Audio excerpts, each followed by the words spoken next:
하나님께서 우리에게, 특히 부모님에게 가장 큰 복을 준 것이 있다고 하면 무엇일까요? 바로 자녀의 복인 줄 믿습니다. 자녀, 복 중에 복이요 보석 중에 보석이 자녀인 줄 믿습니다. 그런데 안타까운 것은 이거예요. 보석이 기스가 나고 흠이 가면 가치가 팍팍팍 떨어지는 거예요. 너무 가치 있는 보석이 흠이 있고 점이 있으면, 기스가 있으면 가치가 떨어진다. 이게 무슨 말일까요? 이 귀한 자녀들이 부모님의 말씀을 잘 안 듣거나, 또 하나님 믿으라니까 하나님도 잘 안 믿거나 자기 마음대로 살면 죄송하지만 원수 덩어리가 되는 거예요. 골치 덩어리가 되는 거예요. 정말 마음이 메어져요. 너무 고통스러운 거예요. 보석 같은 자녀이지만 부모님의 말씀 안 듣고 하나님 말씀대로 안 듣고 자기 마음대로 자기 고집불통으로 살면 가슴이 못을 박습니다. 그렇기 때문에 우리 부모된 저희들이 자녀의 교육을 잘 해야 될 줄 믿습니다. 그런데 다른 것은 다 뭐 할 수 있는데, 잘 되는 것 같은데 왜 이렇게 자녀 교육이 안 되는지. 자녀는 자기 마음대로 자기 뜻대로 잘 양육이 안 되는 것이 사실이 아닙니까? 그러면 이렇게 자녀 양육하기가 힘든데 어떻게 하면 제대로 얘들을 양육할 수 있을까요? 시대가 어려워지고 있는데 이 시대에서 정말로 흠이 없이 정말 아름다운 자녀들로, 이 시대의 등불로 어떻게 자녀들을 성장시킬 수 있을까요? 다른 방법 없어요. 성경으로 돌아가야 합니다. 성경에서 어떻게 자녀를 양육시키도록 했는지, 예수님의 자녀 양육법으로 돌아가야지만이 우리 자녀들이 치유받고 회복되어지고 변화되어지고 잘 성장하고 시대적인 사람들로 우뚝 세워주실 줄 믿습니다. 그러면 예수님께서는 어떻게 자녀를 양육하라고 했습니까? 누가복음 23장에 보니까 예수님께서 십자가에 짊어지고 골고다에 올라가십니다. 수많은 사람들이 따라 올라와요. 특별히 여인들이 예수님께서 십자가 어깨에 짊어지고 올라가니까 하염없이 울면서 예수님, 여인네들이 눈물을 뚝뚝 흘리면서 십자가로 올라가시는 예수님을 바라봅니다. 그럴 때 예수님이 딱 뒤를 돌아보면서, 여인들을 돌아보면서 다른 말 하지 아니하고 딱 한마디 하십니다. 나를 위해서 울지 말고 네 자신과, 특별히 그 다음 말이 중요해요. 너희 자식들을 위하여 우십시오. 여러분 자신을 위해서 우십시오. 울면 자녀들이 살아납니다. 회복되고 치유됩니다. 예수님께서 딱 한마디 하셨어요. 자녀를 위하여 울어라. 눈물의 기도를 드려라. 그게 자녀의 양육법을 주님께서 제시하신 거예요. 옛날에 우리 어머니들 보면 공부를 못 하셨어요. 저희 어머니도 무학자시였잖아요. 한글을 모르시는 분이 많았어요. 그런데 글은 몰라도, 글을 모르니까 얘들에게 글은 가르쳐 주지 못했어요. 어릴 때부터. 그리고 가난했어요. 6.25 이후에 얼마나 보릿고개 가난했습니까? 애들을 제대로 먹이지 못하고 입히지 못했어요. 그런데 딱 한 가지 잘하셨어요. 우리 부모님들이 말입니다. 특히 어머니가 아침에 자기의 어떤 무식하니까 가르칠 수도 없고, 돈이 없으니까 애들을 제대로 양육할 수도 없고, 가르칠 수가 없으니까 어떻게 하시죠? 아침에 일찍 일어나서 어머니가 정한수를 떠나요. 그리고 정한수 앞에서 비는 거예요. 기도하는 거예요. 무속적인 것이 있지만 그래도 의미가 간절하지 않아요? 어머니가 다른 기도하지 않았어요. 딱 한 가지 기도해요. 우리 자녀들 잘 성장하게 해주세요. 훌륭한 사람 되게 해주세요. 효자가 되게 해주세요. 그 어머니들이 아침마다 정한수를 떠놓고 얼마나 간절히 손이 닳도록 빌면서 기도했어요. 그래서 그런 말이 있잖아요. 지성이면 감천이라는 말이 나오잖아요. 간절히 기도하면 하늘도 감동해서 응답 주신다. 결국 어떻게 해요? 그렇게 자녀를 위하여 정한수 떠나놓고 기도했던 자녀들 잘 성장했어요. 잘 먹이지 못했어요. 입히지 못했어요. 그래도 잘 성장했어요. 그리고 앞가름을 했어요. 그런데 더 중요한 건 뭐냐면 그 자녀들이 어머님의 그 은혜 알고 어머니를 섬기는 효녀들이 됐다는 사실을 아시죠? 저도 그래요. 저희 어머니 시간만 있으면 산에 올라가서 명택대가리 놓고 또 술을 갖다 놓는데 술 이게 딸고 막 피는 거예요. 예수 믿기 전에는. 그래서 하나님께서 감동해가지고 제가 목사가 된지는 모르지만 우리 어머니가 그렇게 저를 양육했어요. 그리고 그것만 생각하면 마음이 찡합니다. 그리고 우리 어머니, 우리 아버지 고마움을 느끼고 효도하려고 하는 마음이 진심이에요. 그렇습니다, 여러분. 우리 조상들은 우리 자녀를 위해서 기도할 줄 알았어요. 그냥 기도가 아니에요. 눈물의 기도할 줄 아는 분이 우리들의 선조였습니다. 그래서 우리나라 이 민족이 하나님의 은혜로 복받은 줄 믿으시기 바랍니다. 그런데 오늘날 현대인들은 어떻습니까? 현대 어머니들은 어떻습니까? 많이 배웠어요. 애들을 잘 가르쳐요. 학원도 보내요. 그리고 잘 입혀요. 먹여요. 세상적으로 볼 때는 부족함이 하나도 없어요. 그런데 딱 한 가지가 부족해요. 오늘날 젊은 어머니들 기도가 없어요. 우리 자녀를 정말로 하나님 앞에 올려드려서 우리 자녀를 키워주세요. 도와주세요. 위험한 시대 아닙니까? 어려운 시대 아닙니까? 하나님 내 힘으로 내 능력으로 어찌할 수 없으니 우리 하나님 우리 자녀 도와달라고 그런 기도하는 분이 과연 얼마나 있을까? 우리 어머니들 양심에 손어놓고 한번 생각해 보세요. 정말 자녀를 위해서 눈물을 흘리면서 전능하신 하나님 앞에 기도하고 있습니까? 잘 먹이고 잘 입혀서 애들이 말이죠 살은 이만큼 찝니다. 키는 우리보다 훨씬 더 크잖아요. 초등학교 6학년인데도 170이 넘는데 그냥 애들이 얼마나 몸이 좋은지 말이지. 그리고 학원 보내고 여러 가지 악기 배워서 똑똑합니다. 말하면 그렇게 우리보다 더 말을 잘해요. 미사오를 쓰면서 이야기하는데 어른 같아. 그런데 한번 잘 보세요. 그렇게 몸집이 크고 똑똑하고 말 잘하는 그 아이들 예절이 바른가요? 다른 어머니가 이야기하면 잘 듣던가요? 얼마나 자기 고집이 강한지 자기 주장 꺾지를 않습니다. 그래서 저는 오늘날 애들을 이렇게 이야기하고 싶어요. 철저한 이기주의자가 되었도다. 철저한 자기만 알아요. 어머니 아버지 내 동생이 있는데도 주변에 사람이 있는데도 몰라줘요. 오직 자기만 위해서 모든 걸 하는 것처럼 보이는 철저한 이기주의자들이 되지 않았는가. 그렇게 해가지고 성장해서 출세 안 되면 뭐합니까? 독식하는 거 아니에요? 안 하면은 뭐냐 아니에요? 자기 멋대로 하는 게 아니에요? 그래서 이 나라가 더 어려워지지 않고 있는가 그렇게 생각이 되어집니다. 자, 이렇게 어려운 시대에 어떻게 자녀 양육을 하겠습니까? 세상적인 공부 많이 시킨다고요? 잘 먹인다고요? 유학 보낸다고요? 그러면 그럴수록 더 자기중심이 됩니다. 이기자가 됩니다. 그러면 이런 시점에서 어떻게 우리 자녀들을 양육해야 할까요? 다시 이야기합니다. 성경으로 돌아가야 합니다. 성경에서 제시한 대로 하나님께서 제시한 대로 할 수만 있다면 우리 자녀들이 다시 한번 치유받고 회복하고 건전하게 제대로 성장하는 시대적인 하나님의 사람들이 되게 될 줄 믿습니다.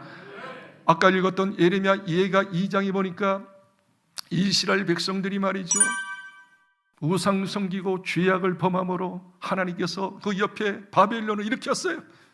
하나님 안 믿는 바벨론을 일으켜서 하나님 믿는 이스라엘 백성을 완전히 이제 초토화를 시킵니다. 바벨론 군사들이 이스라엘에게 쳐들어와서 그때 마지막 왕이 시드기야 왕인데 시드기야 왕을 송곳으로 눈을 빼버립니다. 그 왕이 두 눈이 빼져가지고 완전히 막 장애인이 됩니다. 그리고 어린 아이들을 어떻게 해요? 대거 다 포로로 자기 민족 바벨론으로 데려갑니다. 그러니 부모님이 자기 자녀들이 다 포로로 갔으니 끌려갔으니 집안에 자녀들이 없으니까 어떻게 해요? 절망합니다. 좌절합니다. 눈물을 흘립니다. 어찌할꼬 그렇게 통곡하고 좌절 속에 있었을 때 하나님께서 하나님의 사람 예레미야를 부르셔서 이야기합니다. 예레미야야 나의 민족 나의 백성 이스라엘 백성이 지금 가장 정말 통곡 속에 아우성 속에 있구나. 너는 가서 그들의 부모에게 이야기하라. 다른 이야기하지 마라. 이렇게 이야기하라. 예레미야서 2장 19절 한번 읽겠습니다. 초저녁에 일어나 부르짖을지어다. 내 마음을 주의 얼굴 앞에 물쏘듯 할지어다. 갓길 어귀에서 주려 기진한 내 어린 자녀들의 생명을 위하여 주를 향하여 손을 들지어다 여기 한번 잘 하였도다. 보세요. 너무 의미심장한 충격과 도전을 주는 말씀 아닙니까? 언제 일어나라고요? 초저녁에 일어나. 아니 초저녁에 잠을 자야 하는데 어떻게 잠이 오냐 그거예요. 그러면서 또 이렇게 이야기하잖아요. 초저녁에 일어나 부르짖으라. 내 마음을 주의 얼굴 앞에 물 쏟듯 할지어다. 네 마음을 하나님 앞에 물 쏟듯 하는 게요, 눈물의 기도를 드리라는 거예요. 눈물의 기도를 그냥 찌끔찌끔 하는 게 아니라 강물처럼 눈에서 눈물 나오도록 가슴을 쳐면서 기도하는데, 그 대상의 기도의 제목이 뭐지요? 각기 여기에 줄이어 기진한 내 자녀. 보세요. 지금 포로로 끌려갔으니 그 자녀들이 어떻게 해요? 그 식민지 그곳에서 바빌론에 끌려가 그 나라에서 뭐 출세했겠어요? 잘 먹겠어요? 기진맥진하지 않습니까? 노예 생활하지 않겠습니까? 그래서 각기 여기에서 줄여 기진한 내 어린 자녀들의 생명을 위하여 주를 향하여 손을 들지어다. 주님 앞에 항복할지어다. 내 힘으로 도울 수 없나이다. 나의 한계를 느끼나이다. 하나님, 우리 자녀를 살려주소서, 치유하여 주소서, 도와주소서, 해방시켜 주소서 하면서 눈에서 정말로 닭똥 같은 눈물, 강물처럼 눈물 흘리며 두 손 들고 자녀를 기도하라 그랬습니다. 결국 하나님께서는 그 어머님의 기도, 아버지의 눈물 어린 기도를 들으시사 70년 만에 바벨론에서 해방시키셔서 모든 것을 회복시켜 주신 줄 믿으시면 아멘. 아멘. 여러분 자녀들이 지금 죄송하지만 좀 곁길로 가고 부모님 말씀 안 듣고 더 아버지 어머니에게 못을 받고 힘들게 하고 그런 자녀가 설령 있을지라도 낙심하지 말고 눈물로 두 손 들고 기도하면 꿈꾸는 같은 일들이 자녀에게 일어날 줄 믿습니다. 돌아올 뿐만 아니라 진짜 부모님을 효도하게 하실 줄 믿습니다. 잘 성장하여 아주 이 정도 인물뿐이 안 될 것 같은데 아니에요. 생각 이상의 인물이 돼 시대적인 사람으로 변모될 줄 믿습니다. 꿈꾸는 것 같은 일이 어떻게 이루어질 수 있습니까? 눈물을 흘리면서 하나님 앞에 자녀를 위하여 기도하는 자, 그런 은혜를 반드시 주실 줄 믿습니다. 이 사실을 알았던 다윗 왕이 어렵고 힘들 때마다 눈물로 기도했어요. 그러면서 이렇게 다윗 왕이 고백합니다. 하나님, 저가 눈물로 기도하옵나니 저의 눈물의 기도를 당신의 병에, 하나님의 병이 있어요, 하나님의 병에 내 눈물을 잠그소서, 담으소서. 그리고 당신의 그 병에 내 눈물이 쌓여질 때 하나님 응답하여 주실 줄 믿습니다. 기적을 주실 줄 믿습니다. 모든 문제 해결할 줄 믿습니다 라고 다윗 왕은 늘 눈물로 기도한 것을 성경에 볼 수 있으니 시편 56편 8절과 9절에 이렇게 이야기합니다. 읽어보겠습니다. 나의 유리함을 주께서 계수하셨사오니 나의 눈물을 주의 병에 담으소서. 이것이 주의 책에 기록되지 아니하였나이까. 내가 아뢰는 날에 내 원수들이 물러가리니 이것으로 하나님이 내 편이심을 내가 아나이다. 믿으시면 아멘. 거기서 뭐라고 이야기합니까? 내가 눈물로 하나님께 기도하옵나니, 한 번 눈물이 아니에요, 두 번의 눈물이 아니에요. 하나님의 그 주의 병이 있어요. 눈물의 병이 있어요. 그 눈물의 병에 내 눈물이 쌓여질 때 그때 어떻게 해요? 원수가 물러가고 모든 문제 해결되어지고 꿈같은 일이 일어나고. 여러분 스스로 자문해 보세요. 여러분 자녀를 위해서 얼마나 기도했습니까? 더 이야기하겠습니다. 얼마나 자녀를 위해서 눈물 흘리면서 하나님의 그 눈물병에 담도록 기도했습니까? 눈물의 기도가 있었나요? 만일 없었다면 지금부터라도 정말 진실되게, 정말 자녀를 사랑한다면, 자녀가 변화되기를 원한다면, 시대적 인물이 되기를 원한다면 다른 걸로 양육하려고 하지 마시고 눈물의 기도로 양육하려고 결단하면 좋지 않겠습니까, 여러분? 그러면 기적 같은 역사, 그 속에 붙었던 귀신이 물러가고 할렐루야, 잘못된 습관이 물러가고 할렐루야, 하나님의 사람으로 잘 성장해서 모든 이에게 감흥을 줄 수 있는, 감동을 줄 수 있는 시대적인 사람 난 될 줄 나는 믿습니다. 눈물의 기도가 회복되기를 바랍니다. 눈물의 기도를 드리시기를 바랍니다. 작정하고 야무지게 결심해서 아침과 저녁에 자녀를 위해서 10분 이상씩 기도하시기 바랍니다. 반드시 하나님께서 그 눈물의 기도 들으시사 하나님의 때 하나님의 방법으로 기적 같은 역사로 아들을 변화시키고 자녀를 변화시킬 줄 믿습니다. 그러면 어떤 결과가 빚어지느냐? 두 가지 결과가 빚어져요. 눈물을 기도하면 두 가지 기적의 역사가 일어나요. 첫 번째는 뭐냐면 하나님께서 말입니다. 눈물의 기도 드리는 그 자녀들을 천군천사가 있는 줄 믿습니다. 눈으로 안 보지만 영적인 가장 힘이 센 천과 미가엘 천사가 있는 줄 믿습니다. 그 천사를 파송하여 우리 자녀를 보살피고 보호하실 줄 믿습니다.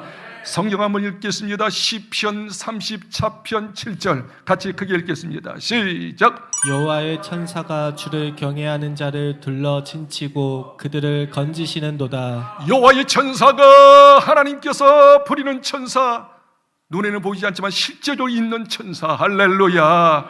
우리를 돕는 천사, 할렐루야. 그 천사가 우리 자녀들을 어떻게 해요? 지키신다. 그렇게 이야기하고 있어요. 지켜주실 줄 믿습니다. 두 번째는 뭐냐면 여러분, 비록 눈물로 기도하는 자식은 말이죠, 비록 기도해도 곁길로 갈 수 있어요. 목사님 자녀 가운데 탈선하는 자녀가 있어요. 장로님 자녀, 우리 집사님들 기도하는 집사님의 자녀들도 곁길로 갈 수 있어요. 갈 수 있어요. 그러나 계속 포기하지 않고 그 자녀를 위해서 눈물로 기도하면 곁길로 가더라도 다시 유턴해서 돌아오게 될 줄 믿습니다. 부러진 뼈가 더 견고하듯이 다시 돌아오는 더 믿음이 견고해지고 잘 성장해서 정말 좋은 하나님의 사람들이 되게 될 줄 믿습니다. 나는 누가복음 15장 탕자의 비유를 보고 마음에 뭐 그래요. 이 둘째 아들이 망난이었잖아요. 아버지 재산 가지고 밖에 나가서 허랑방탕하게 쥐색 잡기. 그 형이 이야기했잖아. 저 창기에게 말이야 모든 돈을 다 버렸나이다 그랬잖아요. 그래 둘째 아들이 망나니 중에 망나니야. 쥐색 잡기, 세상의 쾌락만 즐기었던 그 타락된 자녀인데, 아들인데, 근데 그 아들이 나가고 난 다음에 어떻게 하셨어요? 아버지가 매일같이 동부박에서 눈물을 흘리면서 기다리잖아요. 돌아와, 이 세상이 어떤 세상인데 네가 돈 가지고 할 게 뻔해. 돌아와라. 거지 망태기가 돼도 좋다. 돌아와라. 얼마나 눈물을 흘리면서 그 아들을 위해서 기도했어요. 눈물로. 그런데 어느 날 어떻게 해요? 이 아들이 돌아오는 거예요. 여전히 밖에서 눈물 흘리면서 기도하고 있었는데 저쪽에서 거지 망태기 같은 놈이 와요. 이 아들은 아버지가 있는 줄 전혀 몰랐어요. 근데 아버지는 이 아들이 나가고 난 다음에 매일같이 몇 년이 된지 모르겠어요. 매일같이 밖에서 눈물 흘리면서 기다리고 있어요. 기도하고 있어요. 하나님이 응답하셔서 돌아오게 된 줄 믿습니다. 이 아들이 돌아오는 것을 아버지가 먼저 확인하고 난 다음에 달려가서 목을 안고 같이 웁니다. 그러면서 잘 돌아왔다. 그러니까 이 아들이 입으로 고백하는 말이 이 말이 한번 읽어볼까요? 누가복음 15장 20절 21절인데 자 한번 비춰보세요. 크게 한번 읽겠습니다. 시작. 이에 일어나서 아버지께로 돌아가니라. 아직도 거리가 먼데 아버지가 그를 보고 측은히 여겨 달려가 목을 안고 입을 맞추니 21절 아들이 이르되 아버지 내가 하늘과 아버지께 죄를 지었사오니 지금부터는 아버지의 아들이라 일컬음을 감당하지 못하겠나이다. 이 기고만장했던 교만했던 아들이 아버지가 매일같이 눈물로 기다리고 기도하고 기대하지 했더니 이 아들이 와가지고 다른 말 하지 않았잖아요. 하늘과 아버지한테 큰 죄를 졌나이다. 저를 이건 가식이 아니잖아요. 진심이잖아요. 진심의 뉘우침이잖아요. 저를 아들이라고 내가 일컬음을 받지 못하겠나이다. 종으로 써주세요. 종으로 데려갔네. 아버지는 말하고 웬 말이냐. 여전히 너는 내 아들이다. 잔치하자. 새 옷을 입혔잖아요. 반지를 끼웠잖아요. 신발을 신겼잖아요. 그냥 잔치 아니었어요. 성경 보니까 큰 송아지를 잡아라. 큰 잔치, 대잔치. 동네 사람 다 모셔와가지고 내 아들 죽었던 아들 살아났나이다. 내 아들 욕하지 마소. 아직 재산이 많이 있어. 내 자녀에게 재산 줄 거요. 그런 사랑을 비쳤을 때 이 아들이 어떻게 나는 죄만 졌는데, 나는 잘못만 했는데 아버지는 나를 위해서 이렇게 기도하고 용서하고 더 좋은 거 주시다니. 그때부터 완전히 뒤집어진 거지. 그때부터 아버지를 최고로 섬기는 효자가 되어졌고 훌륭한 사람이 된 줄 믿습니다. 여러분에게 간곡하게 부탁드립니다. 갈라디아 6장 9절에 이렇게 이야기하고 있잖아요. 우리가 선을 행하되 낙심하지 말지니 포기하지 아니하면 때가 이름에 거두리라. 우리가 선을 행하다가 포기하지 않으면, 우리 자녀 양육하다가 또 결길로 가, 말 안 들어, 가슴에 대못을 박아, 어떻게 보면 철천지원수야. 자녀가 내가 너 낳은 거 가장 후회한다. 내가 너 낳고 미역국 먹은 거 가장 후회해. 너 나가버려. 그 정도의 마음이 있을지라도 성경 말합니다. 포기하지 마라. 기도하거라. 또 기도하거라. 그럼 하나님의 때가 되면 거두리로다. 포기하지 않고 기도하십시오. 눈물로 기도하십시오. 반드시 하나님께서 치유하고 진짜 멋있는 아들, 딸들이 되게 될 줄 믿습니다. 그런 마음으로 지금 우리 자녀가 좀 속 썩이는 자녀가 있다면, 아니 집을 나간 자녀가 있다면 이 찬송 부르면서 내가 너를 위해서 눈물로 기도하리이다, 눈물로 기도하겠다, 축복하며 기도하겠다 결단을 가지고 우리 찬송했으면 좋겠어요. 어서 돌아오, 어서 돌아오.